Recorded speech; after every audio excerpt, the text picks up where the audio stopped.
Market panic as CPI exceeds expectations? Fed postpones rate cut to March? With the U.S. Consumer Price Index, CPI, for December slightly exceeding market expectations, concerns about inflation have intensified. However, this has not altered the Federal Reserve's general trend towards cutting interest rates.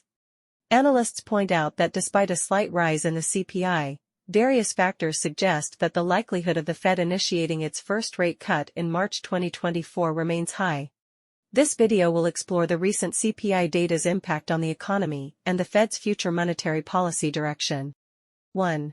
CPI slightly exceeds expectations. The U.S. CPI for December unexpectedly rose, fueling market concerns about inflation.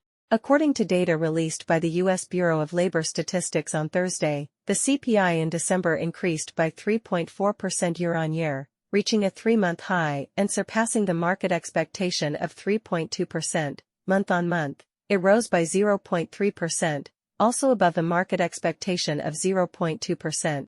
The core CPI, excluding food and energy prices, rose by 3.9% year-on-year, although lower than the 4% in November. It was also higher than the market expectation of 3.8%. Month-on-month, it rose by 0.3%, in line with market expectations.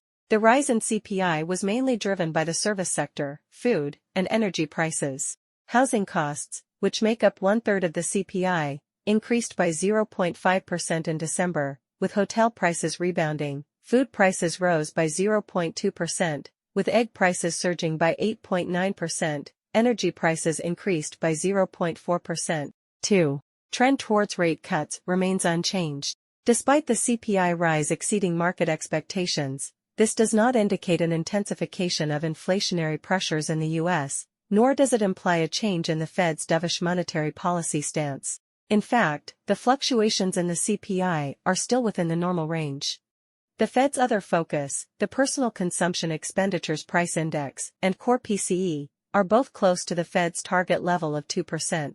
The 6-month annualized increase in the U.S. core PCE inflation for November was 1.9%, already below the Fed's 2% target.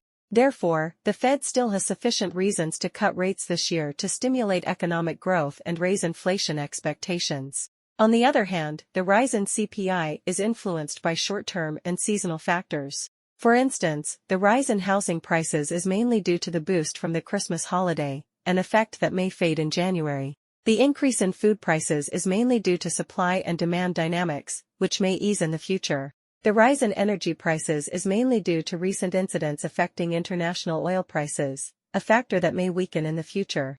Additionally, the decline in commodity prices indicates that current inflationary pressures have greatly eased, also affected by the global trade and manufacturing slowdown. Therefore, the rise in CPI does not reflect a fundamental change in inflation, but the effect of temporary and non-core factors. Thus, there's no need for panic over the temporary rebound in CPI. The trend of decreasing inflation has not changed, and the logic and space for the Fed to cut rates remain unchanged. 3. Market still bets on first rate cut in March. Although the rise in CPI has dampened market expectations for the first rate cut in March, the market still believes that the Fed will cut rates this year, and the timing and magnitude of the cuts will not change significantly. According to CME Fed Watch data, as of writing, the market expectation for rate cuts in 2024 is 142 basis points, with a 68% probability of a first 25 basis point cut in March. These data have not changed significantly due to the rise in CPI, reflecting market confidence and expectations of the Fed. Moreover, some experts and analysts also believe that the Fed might start cutting rates in March or April and cumulatively cut rates by 125 to 150 basis points in 2024. They argue that the Fed will not change its policy stance due to a single rise in the CPI but will consider other economic data and market situations, as well as the global economic and financial environment. They believe that the U.S. economy still faces many uncertainties and risks, such as global trade and geopolitical tensions. The domestic political and fiscal stalemate in the U.S., along with declining confidence among American businesses and consumers, means that the Fed still needs to cut rates this year to provide more policy support and cushioning.